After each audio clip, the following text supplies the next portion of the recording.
Hey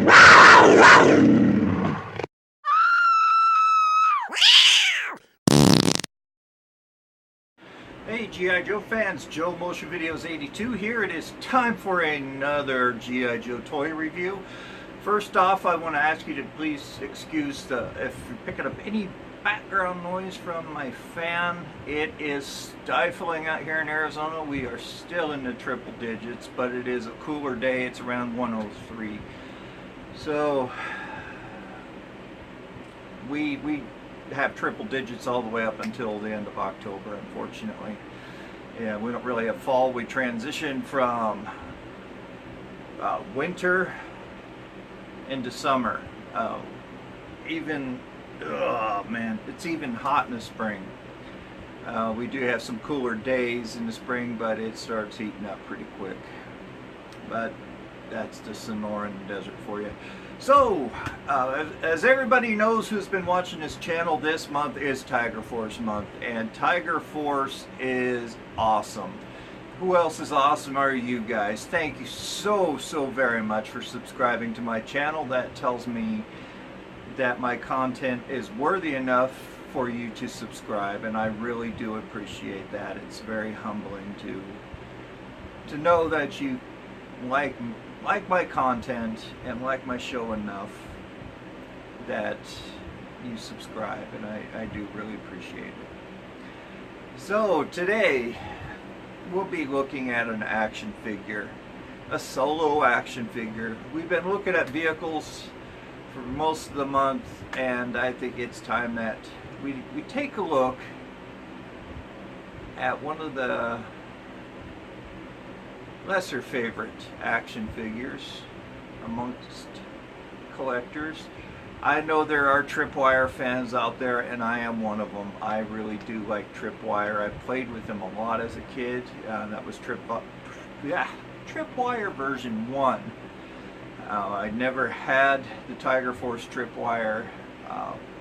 When I saw him, I got him at a very decent price. That was before everything started to shoot up.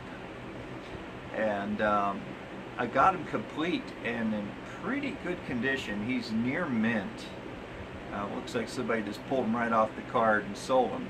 And if that's the case, I wish they hadn't have done that. But I have him nonetheless, and he's expensive now. Just like every other G.I. Joe, but it seems that the sub-teams have near doubled in price. So Tripwire was released in 1988 as part of the 7th series of G.I. Joe. He was on the shelves until 1990. Good run of 2 years. There are no original parts on him. He is a complete remold and repaint. Yeah. And that's fine.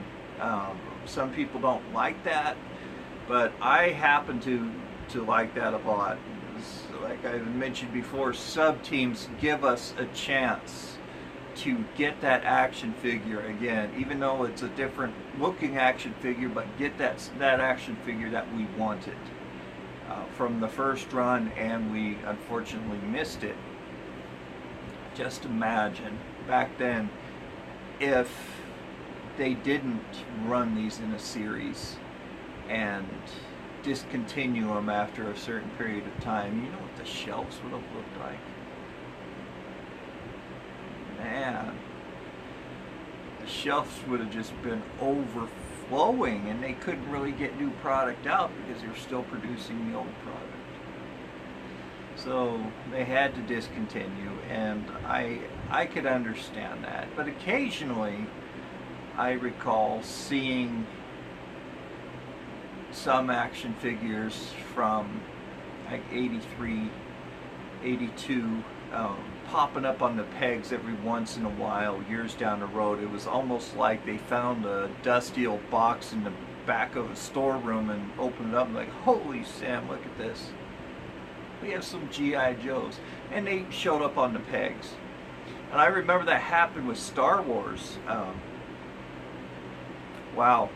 Yeah, so I I remember this vividly because I really love card backs, and that hasn't changed. That hasn't changed at all. I loved them as a kid. I would just sit there for hours just looking at them, looking at the little pamphlets that came with the Star Wars vehicles and the pamphlets that came with G.I. Joe, and just sit there and just study them as a kid. I really enjoyed that.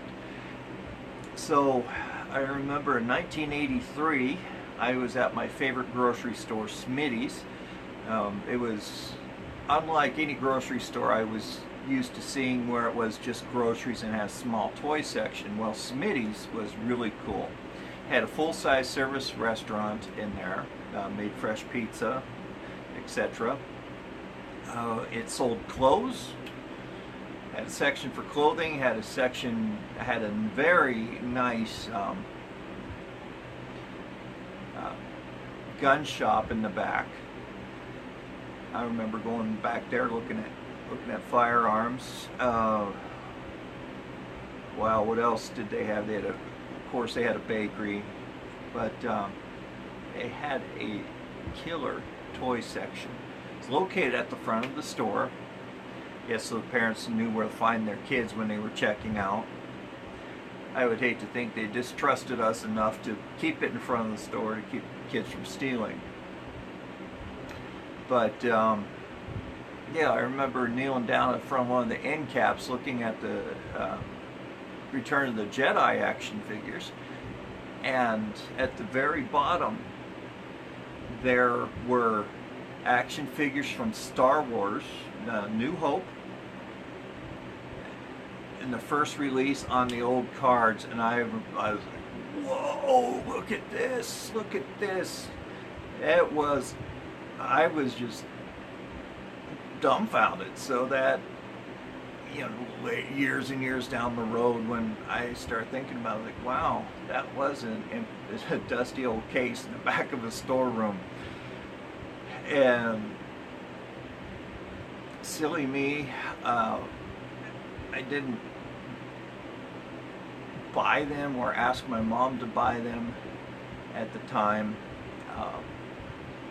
Guess I knew better. She, "Oh, put that back. You don't need it." You know how mothers get.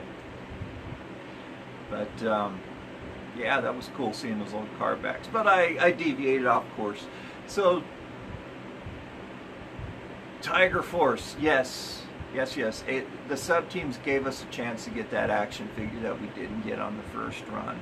And sometimes they were improved upon. Night Force especially, those guys are awesome. I mean, they tuned down the colors to subtle colors of black, gray, and green.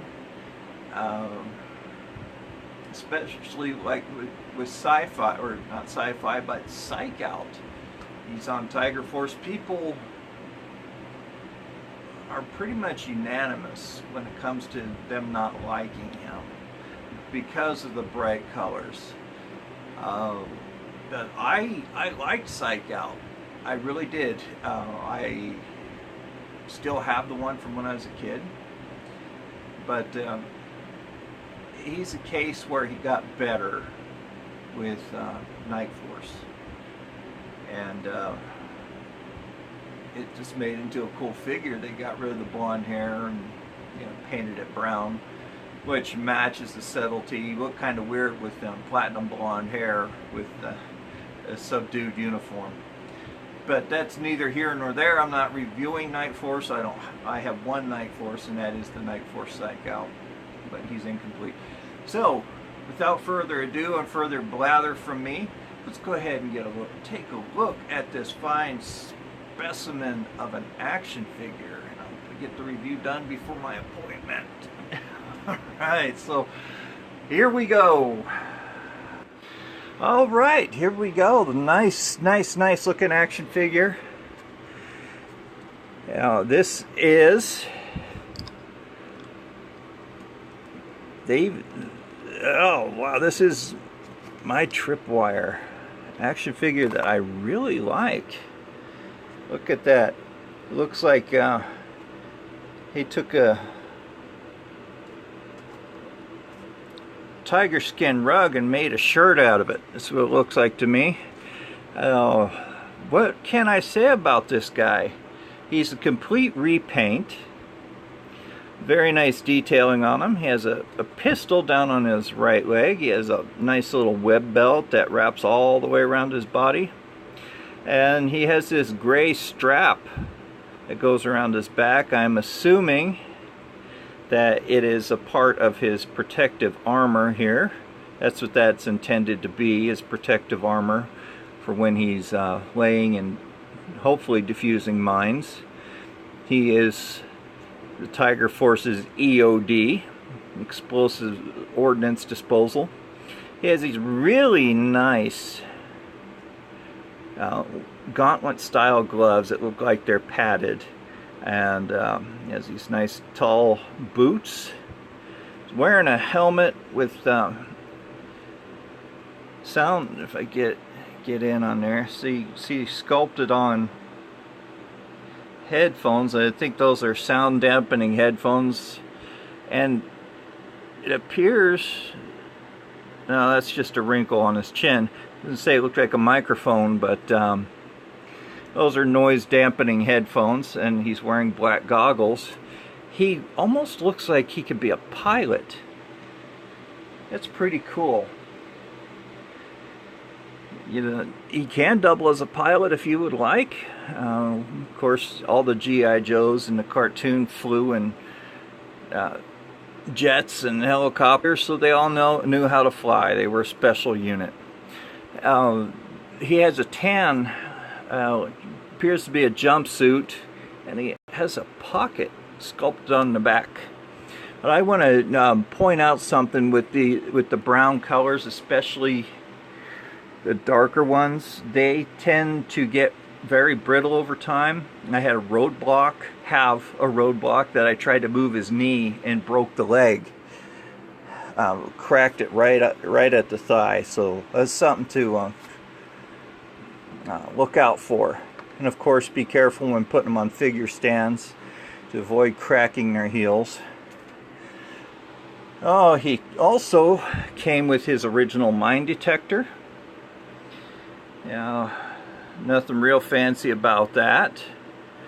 Has some nice detailing, nice sculpting down on the paddle here. I'm not sure the technical term for it, but this has a coil wrapped up on the inside, and it detects magnetism when electricity's run through it, and it has a nice little handle and an armrest, and of course the infamous wire. He did come with a backpack. Oh, there we go. Has some detailing on it, and 3 mines. I'm only going to take one out. Came with 3 mines. This was a really cool play feature, but this was also a piece that got lost very easily, and they just stack into there, and they fit very snugly. If you never took them out of the backpack, you didn't lose them. But there is a hole right here where this plugs into to make the backpack a whole unit, and I'm sure it's a battery pack as well. You just plug it right in. But we all know how to set these up, don't we? So, big problem though, when you have the action figure holding on to his mine detector, those wires like to pop out, and they can break over time. You get a little bit of stress from moving them around. Doesn't like to stay in his hand either when the wire's plugged in.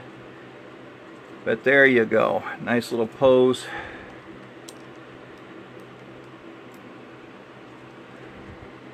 So I don't display them with the wire attached. So there you have it, guys. That is the action figure. I won't go over the articulations. We all know about it. But there's one thing I do want to point out for those who may not know. Since this is cut from the 1983 version, even though he was post 85, and 85 is when we got the ball joint on the head, his head doesn't move up and down, it only goes side to side. And that kind of dumbfounded me a little bit when I was a kid. It's like, wow, why don't their heads go up and down? And it hit me, duh, all right, it's from the original mold. So there we have it, guys. There is Tripwire in all of his glory and his awesomeness. Alrighty, so there you have it, the Tripwire. Oh, I love this guy. He is great, and like I mentioned, the condition of him is fantastic. You know, the joints are nice and tight. The paint is beautiful, no chips or scrapes.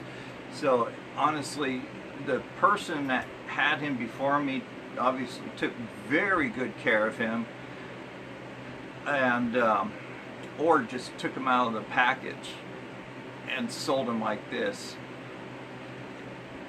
This guy was a great action figure, is a great action figure. He got a lot of playtime with me as a kid, at least version 1 did, and I'll get into that when I review him. I also have a modern version, which I'll do a comparison when I review version 1 of Tripwire.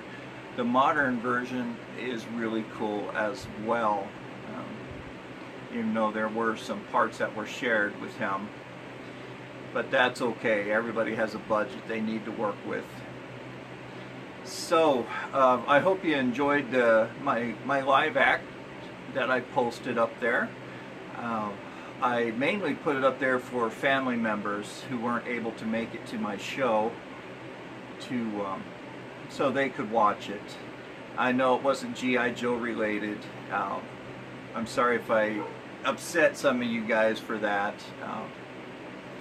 But like I said, I put that up for my family who live out of state that couldn't make it to the show, and friends as well who are out of state. But I'm a part-time performer. I entertain children mainly. That's why the jokes are a little hacky, a little hammy. I tailored it to fit an adult audience as well.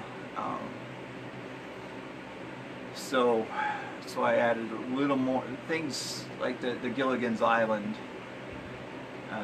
gimmick in there. People who are older will understand Gilligan's Island, and it yeah, just leave it at that. So if you're looking for the Tiger Force Tripwire on the aftermarket, he is out there. His original retail price was $2.99, but you won't find him for $2.99 anymore. A complete near mint. Most of them are in very good shape. Hold on, the kids are bugging my dog. Sorry about that. I have to go talk to my neighbor again. They have a kid likes to tease my dog when she's outside, and even though she's very friendly, she's a Dalmatian, and sometimes they get frustrated, they'll snap, and I don't want that to happen.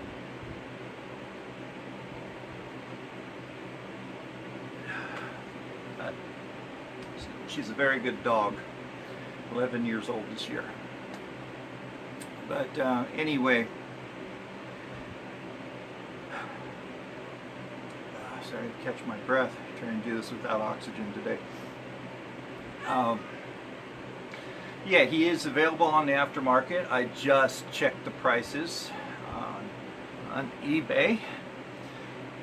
If you, boo-hoo, his backpack by itself with the mines is $17.99, and that one is shipping from Europe. There aren't any available here in the States at the moment. His mine detector goes from $2.99 up to $7.99, and the mines themselves are about $2.99 each. Tripwire just solo ranges from about $5.99 up to $8.99, and that's in very good condition. His file card, only ones that I saw were from Belgium and Greece, so they're going for about 13 bucks a piece. And a complete Tripwire with file card and accessories. Oh wow, okay, he goes from about $24 up to $45. These are all fixed prices, these aren't auction prices. So right now, giving the high buy it now prices, I would suggest using your best haggling skills to possibly get the buyers to lower their price a bit, or try an auction. But good luck there too, because people don't want to pay a high price and they're hoping that the auction will get them cheaper. So you might get lucky. You might. I've gotten lucky with auctions and gotten some pretty nice things at a very low price.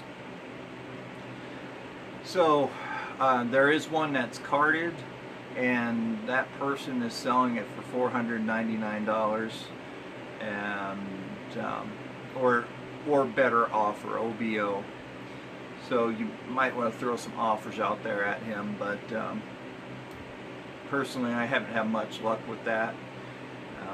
These people are pretty firm on their prices when it comes to OBOs.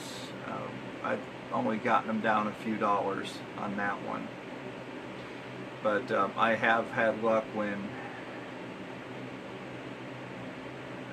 they're not asking for an insanely high price. Obviously people want to make money. Some do make a living off of YouTube, yeah, people do that too, but off of eBay. I worked in a thrift store for a while, and there were a lot of people shopping specifically for their business, buying secondhand stuff and selling it on eBay, and apparently they made a pretty decent living doing it. Just for an example, a guy bought a little box of baseball cards for 15 bucks, turned around and sold it for $1,200, because there were some nice cards in there. I can't remember all of them, but one I remember was a Lou Gehrig in excellent condition, and he came in bragging about that. It's like, okay, well, this is a charity thrift store, why don't you return the love? You know, that's what I was thinking. I would never say that to a customer unless I knew them. But there you have it. Those are the prices. Like I was saying, people that have the insanely high prices, they normally don't budge when you ask for a reduction, but somebody's selling for 24, 25 bucks, they might work with you a little bit, especially if you're a returning customer. And that's where I've had the best luck, was with being a returning customer with these guys. And I sent them a professional email, worded very nicely. I was articulate when speaking to them, and said, hey, I've been a customer of yours for a while, paid full price for a lot of things. I really like this action figure. I don't have him yet. That might be it's a double-edged sword with that one. It might dangle it in front of your nose like a piece of bacon, if you use that, but be careful using that one. And I paid full price for everything. Could I get a little bit of a deal on this one? And 9 times out of 10 they say yeah, they'll reduce the price a little bit. Also, action figure stands. I asked a lot of the sellers, hey, could you throw a few stands in with that? And every time they've said yes, every time. So it's good, get some action figure stands that way. But the ones that I recommend, try to get the originals, but if you can't, these action figure stands are as close to the original as you can get. They are made by, if you can read that, it's made by Small Joe's. So you go to their website at smalljoes.com. I'll put it here at the bottom of the screen. These are the best stands to get, because I've never had problems getting my figures on there and not cracking their heels. So they're not sponsoring me but I like to return the favor when I get a good product from them. I've bought a bunch of stands from them, and I've always had good luck with them. Don't have an example. Oh yeah, right up here. This is another stand that's out on the market. It's made out of kind of a softer plastic, and you can see it's much longer than the Small Joe's.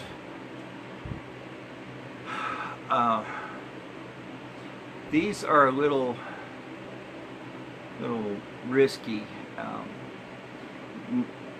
Some of the action figures I had didn't want to stay on them, and I didn't want to force them, but definitely get the Small Joes when you see them out there.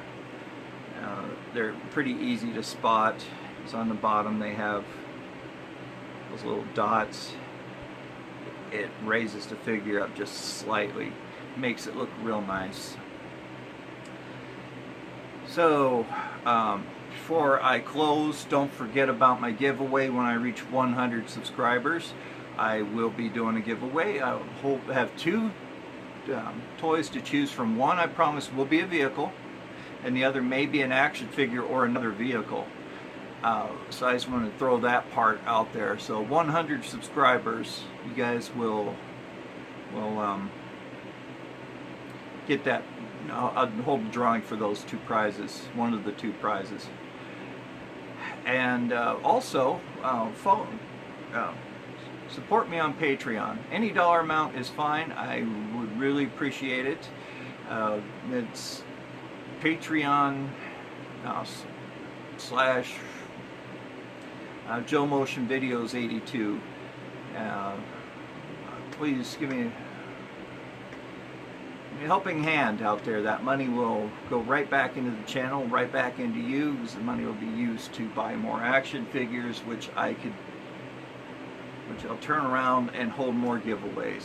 That's most of the purpose to that, and also to help improve my channel, to get you guys a video that's top notch. My videos are okay. I think I'm doing good with what I have, but I'd like to get some nice editing software to where I could add an introduction video, a promotion video, to where I could do something really special, really neat with them, like most of these channels have. Give you better stop motion animation with some more graphics in it than what I can do right now. So I really appreciate that help. And also share this video with your friends. Please give me a thumbs up. I'd really appreciate that as well. You can do a thumbs down too. That's cool. I have no problem with that. And I think I'll wrap this up. You've heard me jaw on enough. So this has been Joe Motion Videos 82 signing off. You guys have a fabulous day. Bye bye.